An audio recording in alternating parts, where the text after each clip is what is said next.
Live wire खबर अब तक के इस अंक में आपका स्वागत है। मैं हूं आपके साथ शिपन शर्मा। बुलेटिन की शुरुआत करने से पहले आइए नजर आते हैं अभी तक की कुछ प्रमुख सुर्खियों पर।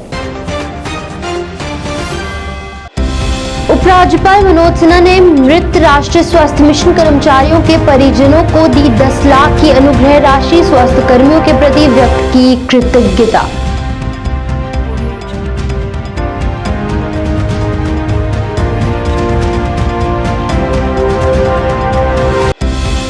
महबूबा मुफ्ती ने फिर की पाकिस्तान की पैरवी। कहा, भाजपा तो नहीं पर पाकिस्तान के प्रधानमंत्री अटल बिहारी वाजपेयी की नीतियों की करते हैं बात।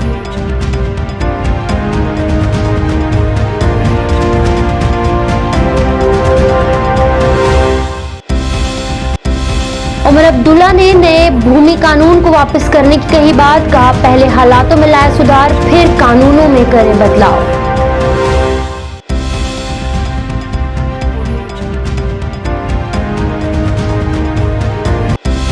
और सरकारी जमीन से लोगों को बेदखल करने के आदेश के खिलाफ आम आदमी पार्टी का प्रदर्शन। आदेश को बताया तानाशाही। कहा, गरीबों पर पड़ेगा असर।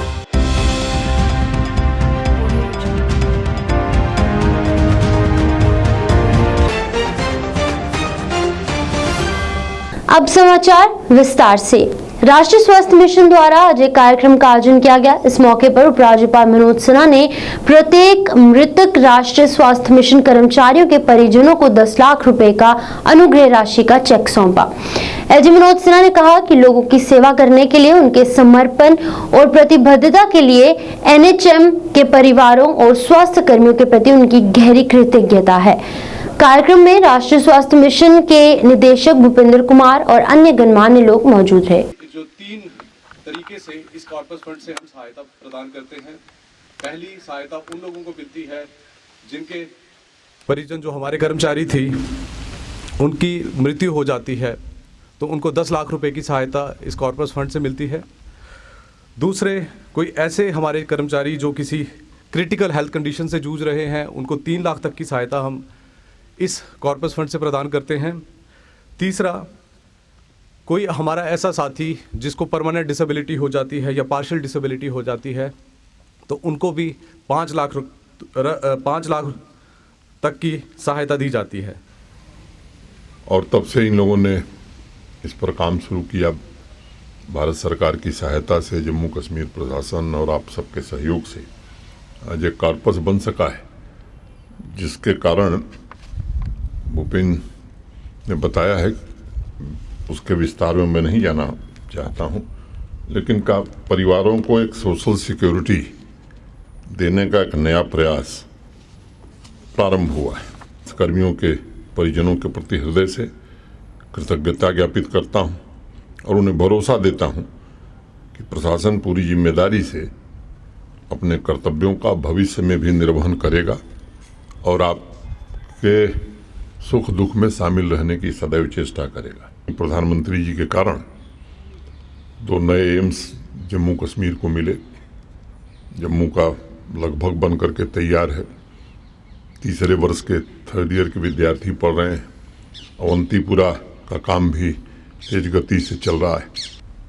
बोन इंस्टीट्यूट, कैंसर इंस्टीट्यूट, अनेक सुविधाओं का निर्माण पिछले वर्षों में हुआ है। मैं कह सकता हूँ एम्बुलेंस की दृष्टि से भी अब जहाँ भी कोई क्रिटिकल मरीज है तो हमारे पास हर प्रकार की व्यवस्था है। मैं समझता हूँ कि सामान्य लोगों के हितों की चिंता, उनके स्वास्थ्य की चिंता स्वास्थ्य विभाग पूरी तरह से कर रहा है और इसलिए सुविधाएं जो हैं उनका ऑप्टिमल यूटिलाइजेशन हो। अगर राष्ट्रीय औसत, नेशनल एवरेज आप देखेंगे, किसी राज्य से आप तुलना करेंगे तो हमारा हेल्थ इंफ्रास्ट्रक्चर देश के किसी राज्य से काफी बेहतर है। पीपल्स डेमोक्रेटिक पार्टी के अध्यक्ष महबूबा मुफ्ती आज एक बार फिर पाकिस्तान से बातचीत की पैरवी करते हुए नजर आई। महबूबा मुफ्ती ने कहा कि वो खुश हैं कि भाजपा तो नहीं पर पाकिस्तान के प्रधानमंत्री अटल बिहारी वाजपेयी की नीतियों पर बात करते हैं और ये समझते हैं कि 2 पड़ोसी देशों को मिलजुल कर रहना चाहिए। महबूबा मुफ्ती ने कहा कि कश्मीर मसले का हल केवल बातचीत से ही होगा और उसके लिए पहले जम्मू कश्मीर की खोई हुई पहचान भी वापस करनी होगी। उन्होंने इस मौके पर सरकार पर निशाना साधा और जमीनी कानून और अन्य मुद्दों को लेकर सरकार को घेरा।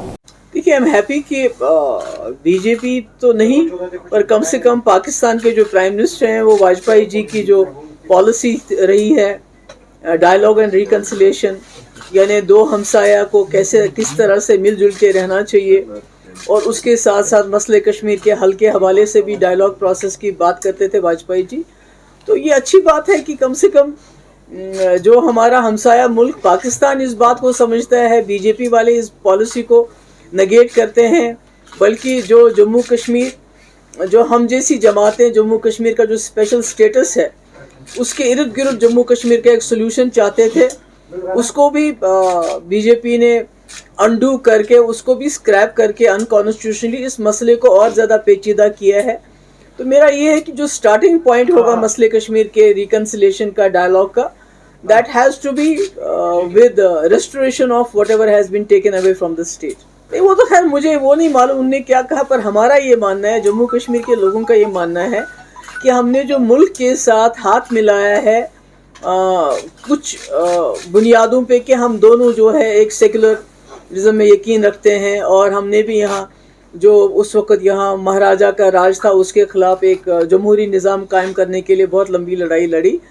तो हमारा ये मानना है, पीडीपी का ये समझना है कि जम्मू कश्मीर के मसले का हल जो है वो कॉन्स्टिट्यूशन के अंदर होगा, और कॉन्स्टिट्यूशन ने ही हमें एक स्पेशल स्टेटस दिया था इस मुल्क के, और जो आपस में दोनों मुल्कों के रिश्ते हमवार हो जाएं, अच्छे हो जाएं, रास्ते खुल जाएं और रास्ते खुलें, आवाजावी हो, ट्रेड हो, बाकी चीज़ें हो, तो वो हमारा पीडीपी का मानना है कि इसमें रिकन्सिलिएशन और डायलॉग जो वाजपेयी जी बार बार कहते थे उसके अलावा कोई चारा नहीं है।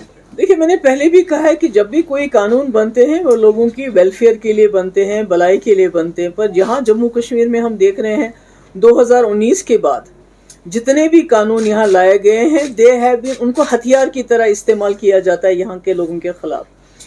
all the laws, all the rules have been weaponized and they are used against the people of the JNK, इनको डिसएम्पावर करने के लिए, इनको ह्यूमिलेट करने के लिए और उनको पनिश करने के लिए। और ये जो लोगों को सरकारी ज़मीन जिसमें वो साल से रह रहे हैं, गरीब लोग हैं, 5 मरला 6 मरला 10 मरला ज़मीन है उनके पास जिसमें मकान बने हैं, तो आज उनको ये कहना कि आप ज़मीन खाली कर दो, तो मुझे लगता है ये एक पनिशमेंट है। और एक जैसे मैंने कहा कि ये एक हथियार की तरह यहाँ के लिए कानून बनाते हैं और उसको हथियार की तरह यहाँ के लोगों के ख़िलाफ़ इस्तेमाल करते हैं, और ये ठीक नहीं रहेगा। कि मुझे लगता है कि गवर्नमेंट ऑफ इंडिया जो है जम्मू कश्मीर के लोगों के सब्र का इम्तिहान ले रही है। तो एक वक्त अनकरीब आने वाला है कि जब यहाँ के लोग जो हैं और कहते हैं ना, इससे ज़्यादा बर्दाश्त कर नहीं पाएंगे। ये बताइए, भारत जोड़ो यात्रा जो है, for me it is about reclaiming the legacy of this country which is the idea of India. पूर्व मुख्यमंत्री उमर अब्दुल्ला ने जम्मू कश्मीर में लाए जा रहे भूमि कानूनों को वापस लेने की बात कही है।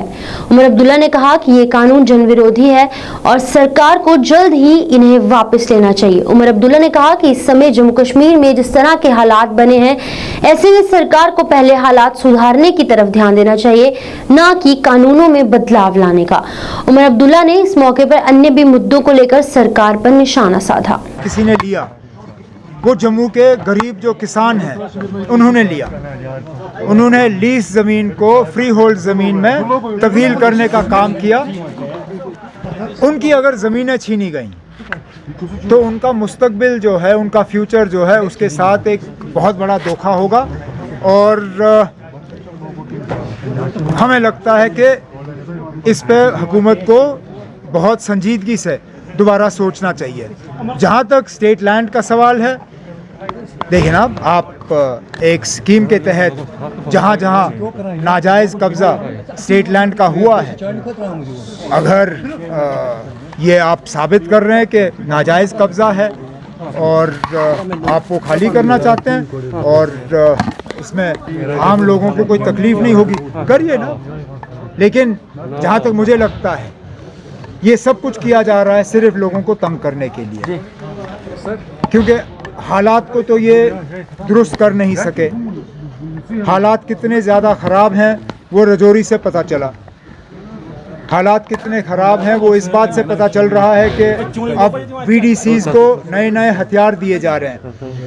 लोगों के अटेंशन को डाइवर्ट करने के लिए हुकूमत के तरफ से नए नए हरबे जो हैं वो इस्तेमाल हो रहे हैं। मुझे लगता है ये स्टेट लैंड और रोशनी ये इसी चीज़ में एक और कदम है। सर महबूबा जी ने कहा कि ये सेटलर कॉलोनी की एक तरफ एक कदम है, तो आपका क्या राय है इसमें? क्या ना महबूबा जी ने कहा कि ये सेटलर कॉलोनियलिज्म की तरफ कदम है, जो किस चीज़ की था? Settler colonialism. मैंने वो सुना नहीं ना, I am not sure of that. और क्या उमर साहब के हवाले से बताइएगा, जिस तरह से कहा जा रहा है 1 महीना और 8 दिन हो चुके हैं, कुपवारा का एक नौजवान मुबैना तौर पर आर्मी की कस्टडी से मिसिंग है, तो आपका नहीं ना, अगर वो लापता है तो गवर्नमेंट को उस पर जवाब देना चाहिए। 1 महीना 8 दिन काफ़ी वक्त है तहकीकात करने के लिए कि आखिरकार वो लड़का है तो कहाँ है। अगर उसको कैंप में बुलाया गया है तो कैंप से वापस क्यों नहीं आया? सरकारी जमीन से लोगों को बेदखल करने के आदेश के खिलाफ आम आदमी पार्टी ने आज भाजपा कार्यालय त्रिकुटा नगर के बाहर प्रदर्शन किया। प्रदर्शनकारियों ने नारेबाजी करते हुए नाराजगी व्यक्त की। आम आदमी पार्टी ने राज्य की जमीन से अवैध कब्जा हटाने के जम्मू कश्मीर सरकार के नए आदेश को तानाशाही कदम करार दिया है। उन्होंने कहा कि प्रदेश की हजारों एकड़ जमीन पर छोटे किसानों और खासकर ग्रामीण क्षेत्रों के गरीब लोगों ने जीवन पर सीधा असर पड़ेगा। पार्टी ने जम्मू कश्मीर सरकार से कहा कि वो जनविरोधी आदेश को वापस ले और भू माफियाओं, बड़े पैमाने पर अतिक्रमण में शामिल बड़े लोगों के खिलाफ कार्रवाई करें। आम आदमी पार्टी नेता हर्षदेव सिंह ने इस दौरान कहा कि जम्मू कश्मीर सरकार राज्य की भूमि पर अतिक्रमण के लिए नया आदेश लेकर आई है, जिसमें उपायुक्तों को 31 जनवरी से पहले राज्य की भूमि से अवैध अतिक्रमण हटाने के लिए कहा गया है। उन्होंने कहा कि सरकार लगभग हर महीने ऐसे आदेश जारी कर रही है, जिसका सीधा असर आम आदमी के जीवन पर पड़ता है। उन्होंने कहा कि सरकार को गरीब आदमी और छोटे किसानों के जीवन और हितों की रक्षा के लिए आदेश जारी करने चाहिए। उन्होंने कहा कि जम्मू कश्मीर सरकार को बड़े भूमाफियों के खिलाफ कार्रवाई करनी चाहिए, न कि छोटे गरीब परिवारों के खिलाफ। बीजेपी गरीबों पे अत्याचार बंद करो, बीजेपी गरीबों पे अत्याचार बंद करो, बीजेपी गरीबों पे अत्याचार बंद करो, बीजेपी गरीबों के मकान तोड़ना बंद करो, बीजेपी गरीबों के मकान तोड़ना बंद करो। मोदी जब जब डरता है, मोदी जब जब डरता है, मोदी जब जब डरता है, मोदी जब जब डरता है, ये अंदर की बात है, ये अंदर की बात है, ये अंदर की बात है। ये कमिश्नर की सरकार नहीं है, सेक्रेटरियों की सरकार नहीं है, नौकरशाह सरकार नहीं होते। सरकार भारतीय जनता पार्टी की है। और कहा मोदी जी कहते थे 2022 तक गरीबी खत्म करेंगे, तो गरीब को खत्म करके गरीबी खत्म करना चाहते हैं आप, तो हम होने दो। गरीब के साथ न्याय होगा, गरीब के लिए हम कोई भी कुर्बानी देने के लिए तैयार हैं। सड़कों के ऊपर आज उतरे, ये बुलडोजर चलाने की बात करते हैं गरीबों के ऊपर, जिन गरीबों के वोटों से ये बने हैं। बुलडोजर हमारी लाशों के ऊपर से होकर गुजरेगा, बुलडोजर चलाने की बात करते हैं। और 2 नंबर के धंधे करने वाले यहाँ अंदर बैठे हुए बीजेपी के दफ्तर में, इन्होंने घेरी है सरकारी जमीनें अरबों रुपए की। गरीब आदमी थोड़ी सी जमीन अपने घर चलाने के लिए, परिवार चलाने के लिए उसने रखी हुई है, उसके ऊपर भी आप जाते करते हैं और ये समझते हैं कि हम खामोश रहेंगे। ये बहुत बड़ी गलतफहमी है। सुप्रीम कोर्ट अर्जेंट हेयरिंग के लिए एग्री हो रखा है, क्या कहेंगे? अच्छी बात है, हेयरिंग हो और फैसला हो। हाँ, ये लोग जो हैं ये नहीं चाहते कि फैसला हो। ये गरीब को इसी तरीके से डरा कर, धमका कर और जोर जबरदस्ती से अपने निजाम को चलाने की कोशिश कर रहे हैं। पीपल्स डेमोक्रेटिक पार्टी के वरिष्ठ नेता मोहम्मद फारूक इंकलाबी ने महीने के अंत में पहले केंद्र शासित प्रदेश में राज्य की भूमि को खाली करने के जम्मू कश्मीर प्रशासन के आदेश की आलोचना की। सरकार के हालिया आदेश ने केंद्र शासित प्रदेश के विभिन्न हिस्सों में विशेष रूप से जम्मू प्रांत में विरोध को तेज कर दिया है, जहां राजस्व अधिकारियों द्वारा लोगों को राज्य की जमीन खाली करने या विंध्यस्व करने का सामना करने के लिए नोटिस दिया गया। वहीं बुद्धल में फारूक इनकलाबी ने कहा कि कानूनी जनता और कानून जनता खासकर के कल्याण के लिए बनाए जाते हैं, लेकिन जम्मू कश्मीर में उन्हें सत्ता से बेदखल करने, अपमानित करने और दंडित करने के लिए हथियार बनाया गया है। वो नवीनतम फरमान जारी किया गया था क्योंकि गवर्नमेंट ऑफ इंडिया अपने नियंत्रण में सभी एजेंसियों का दुरुपयोग करने और कठोर कानूनों को लागू करने के बावजूद वांछित परिणाम प्राप्त नहीं कर रहा। फारूक इनकलाबी ने आगे ये भी कहा कि सरकार उन लोगों को बेदखल करने के लिए मजबूर नहीं कर सकती जिन्होंने कानूनी तौर पर जमीन का मालिकाना हक हासिल किया है। वो इन सर्दियों में कहा जाएंगे। उन्होंने इस पर रोष व्यक्त कर आदेश वापस लेने की मांग की। कि ये जो इस वक्त हमारी एलजी एडमिनिस्ट्रेशन जम्मू कश्मीर में है, इन्होंने जितने भी लोग एडमिनिस्ट्रेशन में बिठाए हैं सिविल सेक्रेटरीट में, वो तमाम के तमाम लोग जो हैं वो हमारे हकूक़ पे डाका डालने के लिए बैठे हैं। कोई बिहार का है, कोई यूपी का है, कोई पंजाब का है, कोई दिल्ली का है, कोई गुजरात का है। तो तमाम लोग बाहर से आकर के हमारी रियासत के जो लोग हैं उनके हकूक़ पे डाका डाल रहे हैं लगातार। खास करके 5 अगस्त 2019 के बाद जब हमारा स्पेशल स्टेटस हमसे छीना गया, हमसे हमारी रियासत का दर्जा छीना गया, उसके बाद लगातार कोई भी हफ्ता ऐसा नहीं होता है जब एलजी एडमिनिस्ट्रेशन कोई ना कोई ऐसा ऑर्डर निकालती है कि यहाँ के अवाम के हकूक पे वो डाका होता है। उसी तरीके का एक ये भी तानाशाह किस्म का एक ऑर्डर जो है वो सरकार ने निकाला है, एलजी एडमिनिस्ट्रेशन ने निकाला है कि वो लोग जो पिछले कई सालों से 70-80 सालों से, कई लोग 100 साल से भी ज्यादा जिस जमीन पर काबिज हैं, जहां पे उनका मकान है बना, मुझे लगता है कि उस जमीन के अलावा उनके पास दूसरी कोई जमीन भी नहीं है। तो आज एलजी एडमिनिस्ट्रेशन उन लोगों से वो जमीन भी छीनना चाहती है, उनसे उनका छत छीनना चाहती है। आखिर लाखों की तादाद में लोगों को बेघर करने का जो इरादा एलजी एडमिनिस्ट्रेशन का है, तो वो साफ जाहिर करता है कि ये लोग जो हैं इनकी नीयत जो है वो साफ नहीं है।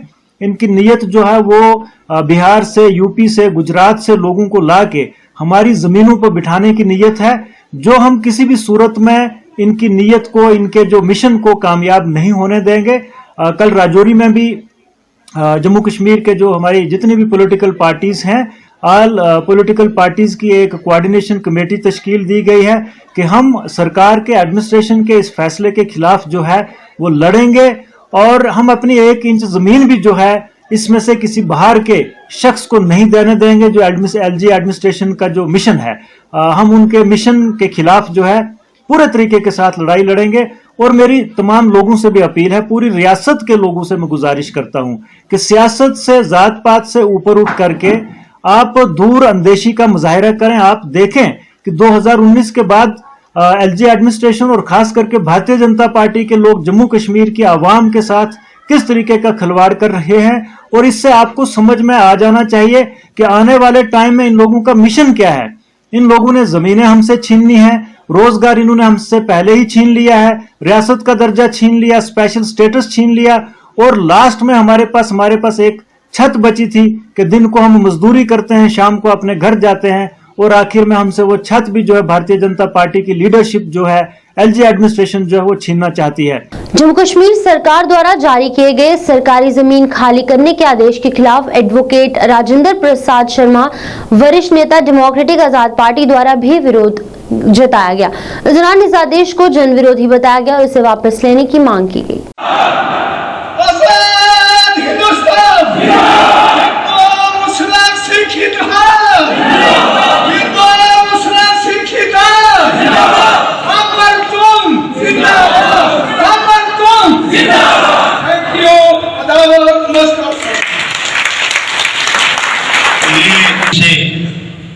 रिलेशन के रहने वाले हैं और मैं दावे से कहता हूं कि जितने भी लोग बैठे हैं, चाहे वो नहीं आए हैं, इनकी सर्विस जो है ऑनेस्टी के साथ पुलिस में इन्होंने बिल्कुल हॉनेस्टी के साथ सर्विस की है।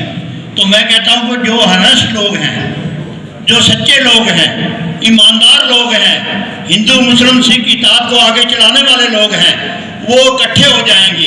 ये टाइम ऐसा आ रहा है कि अगर आज से हम 50 साल पीछे चले जाए, जो मास्टर प्रोजेक्ट था, जब मास्टर जी ने पुखरनी में मेंढर से और बाहर से लोगों को बसाया था, इस मोटी कई खामद कीते जो मैं कीता सो खाना वो लख हजार पहाड़ी उसना दी खाकू बीच समाधि थी जग बीच रे कहां। एसडीएम मेंढर जहांगीर खान की अध्यक्षता में आज एक बैठक का आयोजन किया गया। बैठक में विभिन्न विभागों के अधिकारी शामिल हुए। इस मौके पर गणतंत्र दिवस की तैयारियों पर चर्चा की गई और अधिकारियों से सभी तैयारियां तय समय में पूरा करने के दिशा निर्देश दिए गए। तो रिसेप्शन कमेटी में बनी गया ना कमेटी, बिल्कुल वो उसके साथ very nice full dress rehearsal जो है हमारी फाइनल होनी है 24 का आपका वेन्यू पूरा तैयार होना चाहिए। जो जिस चीज़ को जो रिस्पॉन्सिबिलिटी हमने दी है वो रिस्पॉन्सिबिलिटी पूरी होनी चाहिए। हमारी जो रिपब्लिक डे सेलिब्रेशंस के लिए फॉलोअप मीटिंग थी उसमें सारे डिपार्टमेंट्स के ऑफिसरान यहाँ पे मौजूद थे। तो इसमें जो पिछली मीटिंग में हमने जो रिस्पॉन्सिबिलिटीज सबको दी थी किसने क्या काम करना है उसी का रिव्यू लिया गया। एक फॉलोअप मीटिंग थी तो जायज़ा लिया गया कि हमारी प्रिपरेशंस कहाँ तक पहुँची है और कितनी और चीज़ों की हमें ज़रूरत है हमारे ये सक्सेसफुल सेलिब्रेशन के लिए रिपब्लिक डे के लिए। तो इसी ज़मन में मीटिंग थी और वो मीटिंग जो है कंक्लूड हो चुकी है। गांधीनगर अस्पताल और उसके आसपास के क्षेत्र में स्थानीय पार्षद भानु महाजन द्वारा सफाई अभियान चलाया गया। इस मौके पर पूरे क्षेत्र की साफ सफाई की गई और लोगों से साफ सफाई बनाए रखने की अपील की गई। पार्षद ने कहा कि अपने क्षेत्र की साफ सफाई रखना हम सभी का कर्तव्य है, इसलिए हम सभी को अपने अपने क्षेत्र की साफ सफाई का ध्यान खुद रखना चाहिए।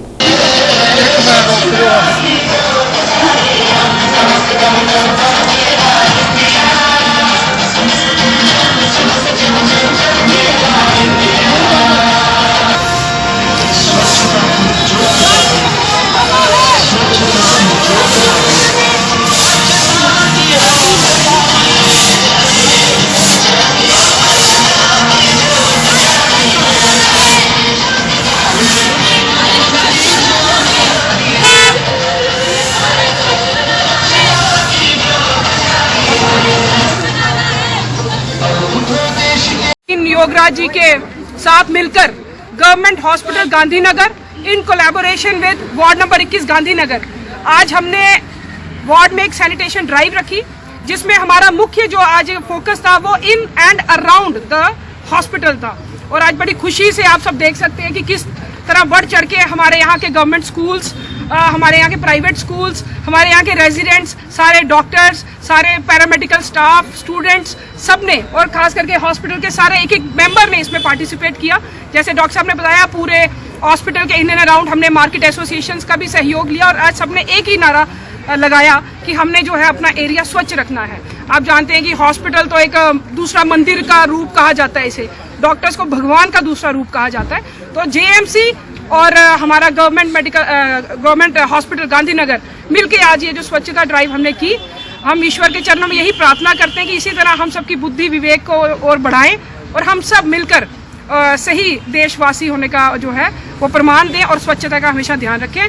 मैं डॉक्टर प्रवीण योगराज जी का, पूरे इनकी टीम का और हमारे जम्मू म्यूनिसिपल कॉर्पोरेशन, हमारे रेजिडेंट्स, हमारे स्कूल्स, सबका दिल की गहराइयों से बहुत बहुत आभार प्रकट। स्टेट डिपार्टमेंट के डेली वेजेस द्वारा आज अपनी मांगों को लेकर प्रदर्शन जारी रखा गया। प्रदर्शनकारियों ने नारेबाजी कर नाराजगी जताई। प्रदर्शनकारियों ने कहा कि पिछले कई दिनों से वो अपनी मांगों को लेकर प्रदर्शन कर रहे हैं पर उनकी मांगों पर गौर नहीं किया जा रहा। उनकी मांगों में लंबित वेतन जारी करना है, सारो 64 के लाभ देना और रेगुलराइजेशन पॉलिसी लागू करना शामिल है। प्रदर्शनकारियों ने कहा कि जब तक उनकी मांगों पर गौर नहीं किया जाता तब तक उनका प्रदर्शन यूं ही जारी रखेंगे। जन्मदिन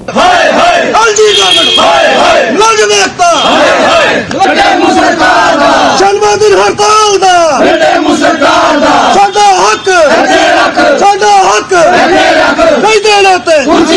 मेरा नाम पुरुषोत्तम लाल है, स्टेट डिपार्टमेंट से। आज हमने 96 डे हो गया धरना प्रदर्शन करते हुए। जो बड़ी हमारे लोहड़ी हो गया, महाशिवरात्रि हो गई, इसी रोड पे माताएं बहनों ने बनाई है। और हमें उम्मीद थी अगर 25 के 25 विधायक जो हमने बनाए हुए हैं, ये वाजपेयी के कार्यकर्ता, ये 2 बार जो दिल्ली में चले गया सेंटर में और खाली हाथ वापस आया। और एलजी प्रशासन जो सोया हुआ है, ऐसा चौड़ की ताल में जो रेगुलर पॉलिसी जो लद्दाख में हो रहा है, वहां भी लेफ्टिनेंट गवर्नर है, लेकिन जहां पर खामोश हुए, सोए हुए, बैठे हुए, ना तो इनको प्रवाह आया। और सर्दी में हमारे मुलाजिम जो बीमार हो गया और कैसे हो गया। लेकिन सिलेक्शन बोर्ड से जो हमारे डिपार्टमेंट में लगाया गया है, लेकिन हमारे जो 25-25 26 साल में जो हमारे मुलाजिम काम कर रहे हैं, बंगले जो वाजपेयी के कार्यकर्ता हो गए, जहाँ एडवाइजर हो गए, प्रिंसिपल सेक्रेटरी हो गए, इनकी कोठियों में, बंगलों में साफ सफाई और इलेक्ट्रिसिटी पंप ऑपरेटर हर वर्कर मेरा काम कर रहा है। लेकिन इनको रास्ता है माननीय रविंद्र रैना की कोठी में भी एक डेली में काम कर रहा है, लेकिन हमें कुछ नहीं मिल रहा। जिला किश्तवाड़ के मड़वा टिल्लर में हुई आगजनी की घटना के बाद आज तहसीलदार मड़वा मौके पर पहुंचे और आगजनी में हुए नुकसान का आकलन किया। इस मौके पर उनके साथ अन्य भी कई अधिकारी मौजूद रहे। तहसीलदार ने पीड़ित परिवार को हर संभव मदद करने का आश्वासन दिया।